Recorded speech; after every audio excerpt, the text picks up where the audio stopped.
Hi, Earth Angels! Kamusta? Welcome back to Pinay Angel Tarot. So, this reading is a love message for no specific sign. This is for anyone na makaka-resonate sa reading na to, kahit ano man ang zodiac sign mo. And yes, love reading po ito, guys. So, tingnan natin kung anong energies ang connected sa'yo sa love life mo ngayon. And general reading po ito, kaya maaring mag-resonate o hindi. Pag nag-resonate, i-comment nyo para alam ko. Kung gusto nyo kong supportahan, i-like nyo lang tong video na to at mag-comment kayo. Yun na yun. Okay, thank you so much. And also, kung kailangan nyo naman ng private reading, message me sa Facebook page ko, Pinay Angel Tarot, or sa Viber or sa WhatsApp para mas mabilis. Nasa description box po yung number ko. Ready ko lang yung mga cards. So, kumusta kayo, guys? Comment present para alam ko nanonood kayo. Tingnan natin kung anong energies ang lalabas sa reading natin. Actually, nakikita ko na ngayon pa lang. Excited na ako. Pero, wait lang kasi i-ready muna natin. Okay, ito na. Ang unang mensahe para sa'yo. Oh, by the way, kung interested kayo mag-avail ng crystals, marami at iba-iba po. Check nyo sa Instagram ko at message nyo ako doon sa Instagram. Okay? Okay, may idadagdag pa pala ako. Itong cards na to. So, iba-iba yung crystals natin. Merong for love, merong for career, meron din for good health, wealth, prosperity, and abundance. Ayan. Okay, so ang unang message para sa'yo, past life relationship. Possible na soulmate mo yan or ex mo. Okay, tingnan natin. Oh my gosh, soulmate mo nga. Okay, meron kayong past life together. Parang kumukonek kayo ulit sa isa't isa sa lifetime na to. There is so much attraction and romance. Maganda yan, guys. Religious factors. I feel like very spiritual ng connection na yan. Not necessarily na tungkol sa religion yung sinasabi ng card na to. Pwede yan spiritual beliefs ninyo. Possible na magkakaiba kayo ng paniniwala. Okay, next. Oh my gosh, broken heart. Okay, bakit kaya? Indecision, merong hindi makapag-desisyon. Parang nalilito kung ano ba talagang gusto niya para sa sarili niya. Okay. When I'm patient, I let the universe do for me what I cannot do for myself. So, kailangan mo ng patience. Hindi lahat kaya mo eh. So, hayaan mo lang daw na si universe ang gumawa para sa'yo. Okay? Ayan. Okay, so from the tarot, overall energy is 5 of Cups. Bakit parang malungkot ka ngayon? Bakit kaya? Nangihinayang ka emotionally. Mayroong sitwasyon na hindi favorable sa'yo. Sobrang iniisip mo yung taong yan ngayon.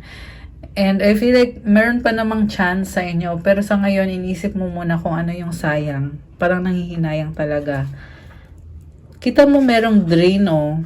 Ayan, kaya iniisip mo sayang naman, natapon. Ganon. Pero, hindi pa huli ang lahat, guys. Siguro, hayaan mo na lang kung ano man yung natapon.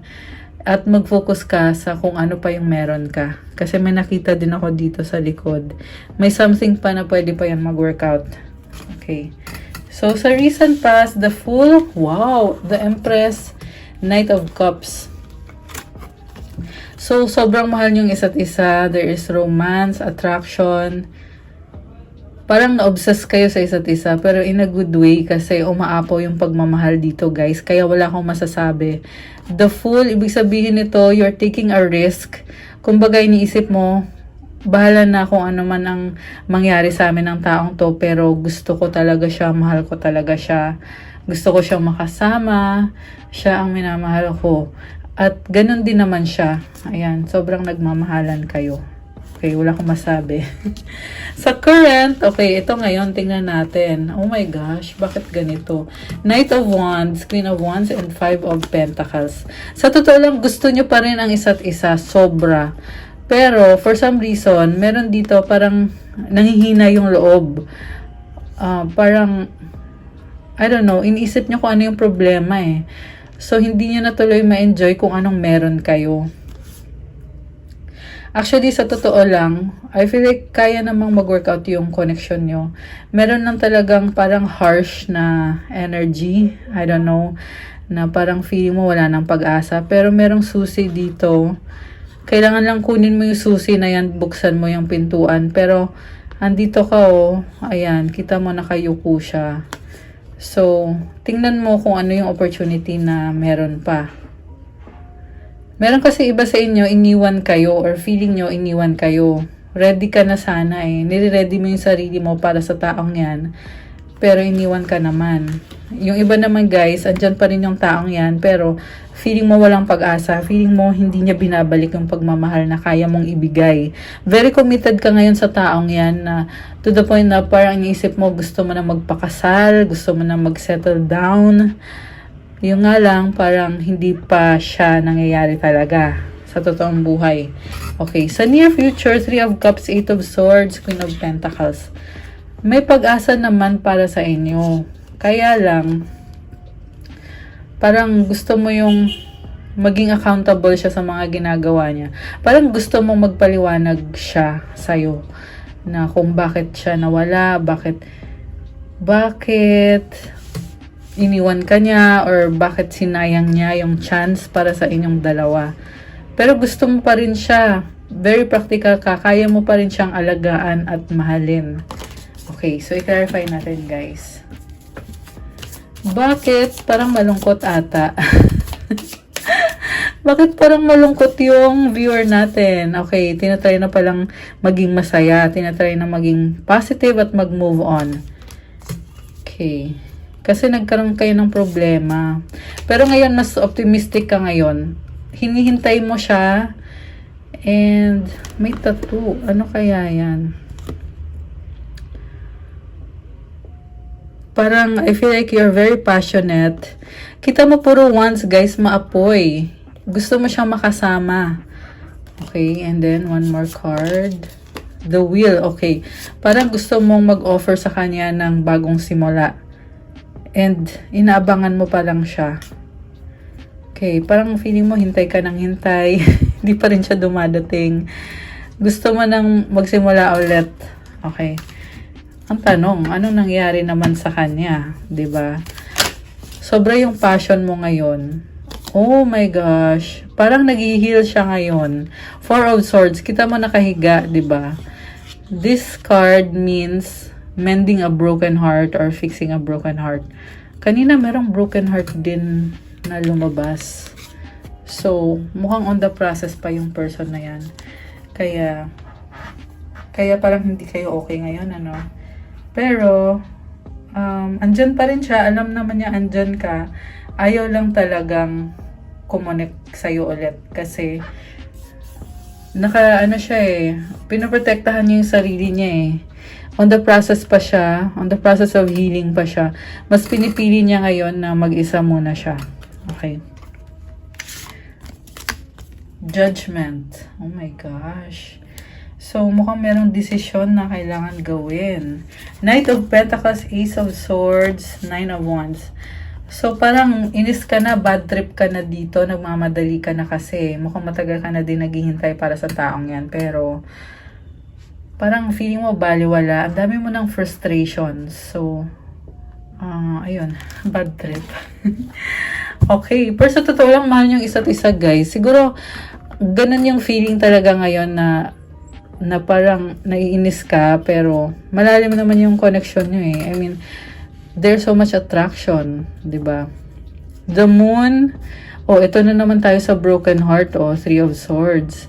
Nalilito kayo, guys. Ayan, so, siguro, if you ask me, as a tarot reader, wow, as a tarot reader, if you ask me, wag ka na lang mag-stay dyan sa mindset na yan, kasi lalo ka lang malilito. 'Di ba? Lalo ka lang maiinis. Okay, patience, temperance. Ang sinasabi dito, guys, balansehin mo yung emosyon mo, tsaka kung ano yung ginagawa mo. It will take time, pero kung gusto mo mag-workout talaga yan, kailangan marunong kang mag-adjust. Ayan, yan yung advice para sa'yo. Oo nga. Na-bored ka eh. Naboboard ka. So, kung gusto mo siyang makausap o makasama dahil lang sa bored ka, 'di ba? Parang hindi siya valid reason. Okay. So, tingnan pa natin, guys. Anong energy ng person na ka-deal mo ngayon? Okay. Anong energy ng person? Magician. Oh, wow. Ayan naman pala siya eh. Mukhang meron siyang kailangan sabihin or gustong sabihin, pero pinag-iisipan niya na mabuti, Emperor. Mukhang egoistic yung person mo. Alam mo yon, yung masyado siyang mataas yung tingin niya sa sarili niya. Kaya inisip niya, ba't ko sasayangan oras ko sa'yo? Meron pa akong ibang importanteng kailangan gawin. Pero, parang 50-50 guys eh. Kasi, mataas yung ego niya, pero at the same time, gusto ka ng taong yan. Baka may kadil kang Gemini or Aries. Ayan. Meron din lumabas ditong Sagittarius. Kanina meron ding Libra, Taurus, Sagittarius ulit. And, yun. Merong Cancer. Malakas ang fire sign, Aries, Leo, or Sagittarius. Ayan. Although kahit naman anong sign pwede. Okay. Sa bottom of the deck, Leo. Okay, strength. Alam mo yung person mo, very quiet. Tahimik siya masyado ngayon. Pero I feel like naghihintay siya ng tamang pagkakataon para sa inyo. Kasi itong strength, ibig sabihin nagpapaka-strong siya eh. Malaki yung mga pangarap niya para sa sarili niya. Emperor siya, 'di ba? Ibig sabihin siya yung pinaka mataas. Siya yung pinakamataas sa lahat ng king. So may strategy siya eh. Kita mo may hawak siyang chess piece, 'di ba? So, pinag-aaralan niya muna bago siya gumalaw. And tinatayang maging strong, ibig sabihin, hindi rin basta-basta sa kanya kung ano yung priority niya ngayon. Ayan. And also, meron naman siyang plano. Meron naman, oo.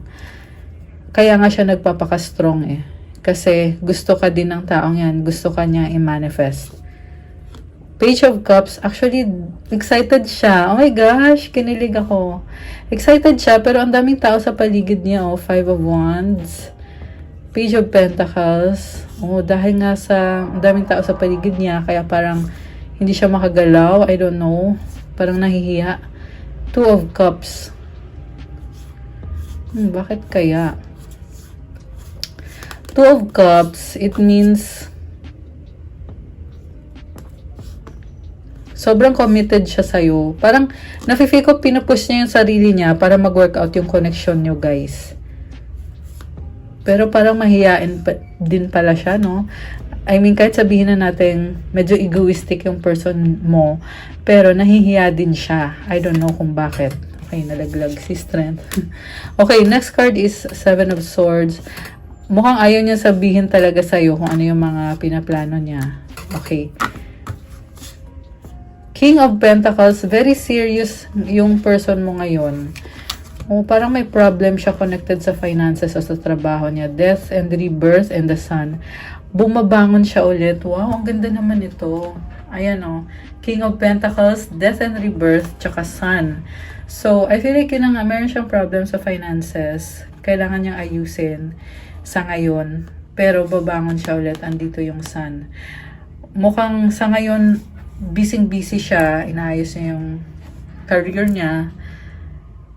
Yun yung nafe-feel ko dito, guys. Paano naman yung love life? Yun yung tanong, 'di ba?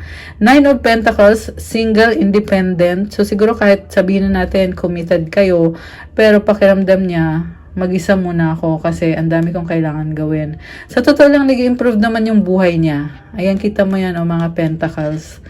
So, meron talagang abundance sa paligid niya, pero mas nag-i-enjoy siya ngayon na mag-isa siya.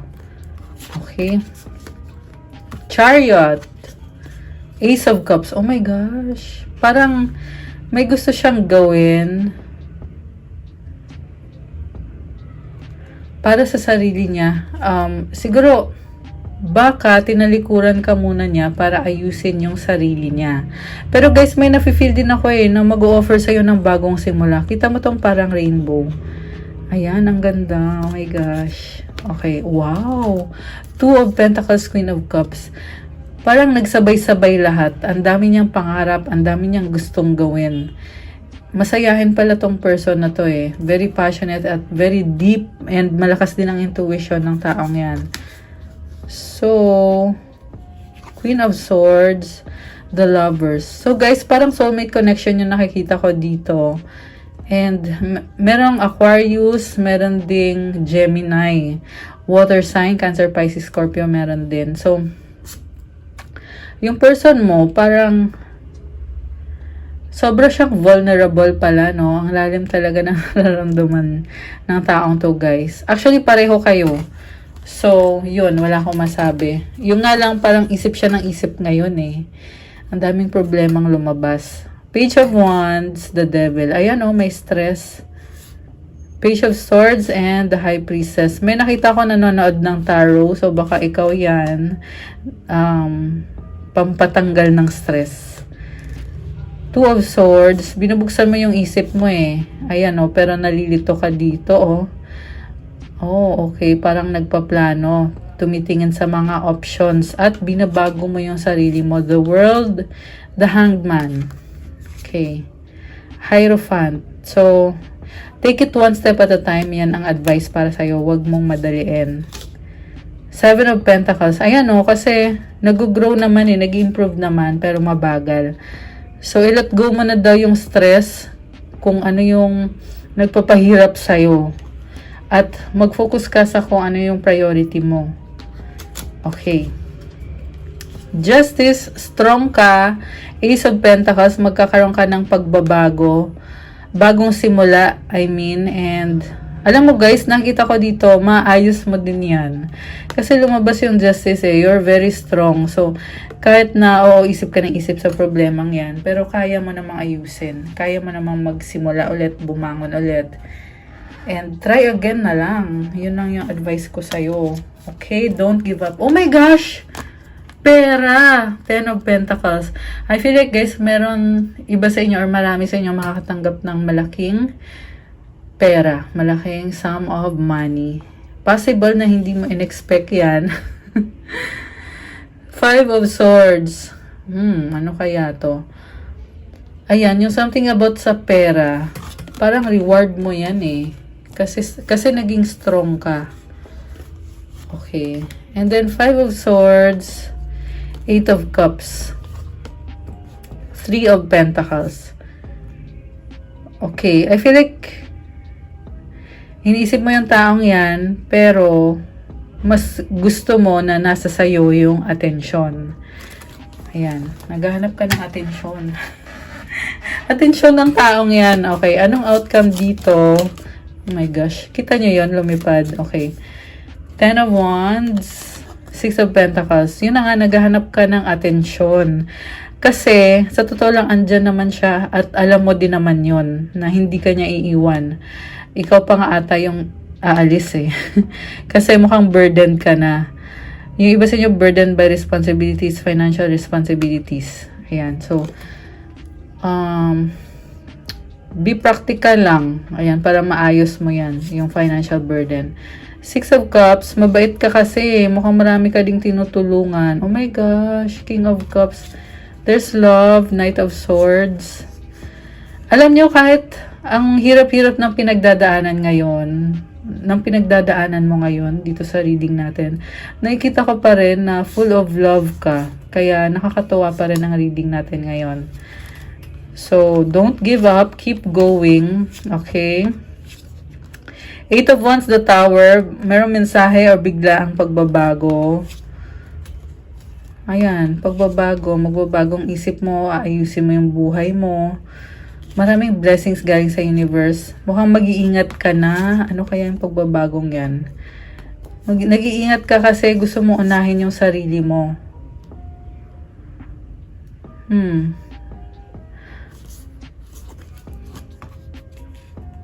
I feel like inaayos mo kung ano yung mali sa sarili mo. Ayan.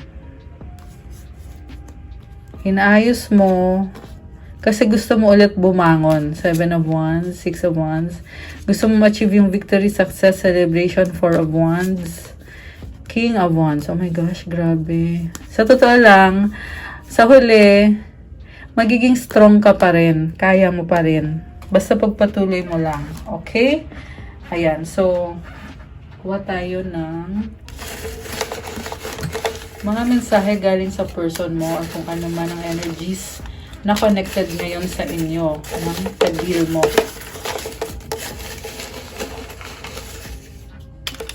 Patay sa ilalim.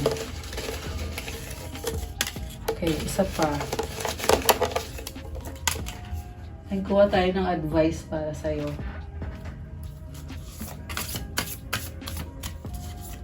Okay. Hurt healing. Oh my gosh, ito na nga yung sinasabi ko eh. Nag-heal pa. Di ba kanina may broken heart? Pero, on the process of healing na. Pangarap ka. Oh my gosh, dreaming of you. Diyos ko, die. So, sobrang in love. Okay. Feeling ko kayo naman pareho. Super in love. Nagkamali, nagsisisi. Oh my gosh, bakit? Stalking, watching you. Oh my gosh. So, ayan ha, may nagsastalk sa'yo. Merong nanonood. Insecure, selos. Oh my gosh. Bakit? Okay, last one. Crush kita, I like you. Oh my gosh. I love this. Ang cute naman. Ang advice para sa'yo is empowerment. Oh my gosh. Parang kanina, parang kay Libra kanina. Sa mga Libra dyan, meron pong bagong reading para sa inyo. Tingnan nyo sa channel. Si Aries meron din. Lahat tingnan nyo. Nasa channel. Okay. Minsan kasi hindi nag-notify, kaya kailangan puntahan nyo dun mismo sa channel para makita nyo kung may bago bang reading para sa sign nyo. Kaya make sure guys na naka-turn on yung notification bell, naka-subscribe kayo. Okay, so when you ask the divine to take over, you get pulled into your own authentic power. It's a force of inner love that wants your wholeness and magnificence. Unfold my true and radiant self, dear Lord. Alam nyo, malakas ka. And kapag daw kumonek ka daw kay God at pinag-pray mo na siya na yung bahala sa'yo, mas lalo kang lalakas at magiging magnificent. At ilalabas niya yung kagandahan mo. Oh my gosh, ang ganda. Pati yung flowers.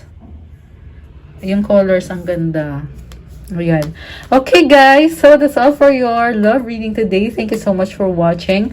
Kung kailangan nyo ng private reading, yes, may bayad po kapag private reading kasi ikaw mismo yung i-reading ko. Message nyo kayo sa Facebook page ko, Pinay Angel Tarot, or para mas mabilis, i-chat nyo ako sa Viber or sa WhatsApp. Nasa description box yung number ko. And kung kailangan nyo ng crystals to attract love, prosperity, wealth, and abundance, for protection, for good health, and for vitality, courage, and strength, and for self-confidence. Marami at iba-iba po yung mga crystals. Puntahan niyo sa Instagram ko, i-follow niyo ko sa Instagram kasi lagi ako nag-update doon ng tungkol sa crystals. Okay? And kung may specific na crystal na hanap kayo, message nyo lang ako. And marami din tayo guys, mga special pieces na hindi ko pa napopost. Ayan. Thank you so much guys. I'll see you again soon. Again, i-like nyo and para maka-show ng support sa channel na to, mag-comment kayo. Syempre, i-comment nyo kung saan yung location nyo at comment present para alam kong nanonood kayo. Okay? Also, happy birthday nga pala sa mga Leo. It's still Leo season. So, happy birthday again sa inyo guys. Thank you so much. Ingat kayo. I'll see you again soon. Have a good day or night and God bless. Bye!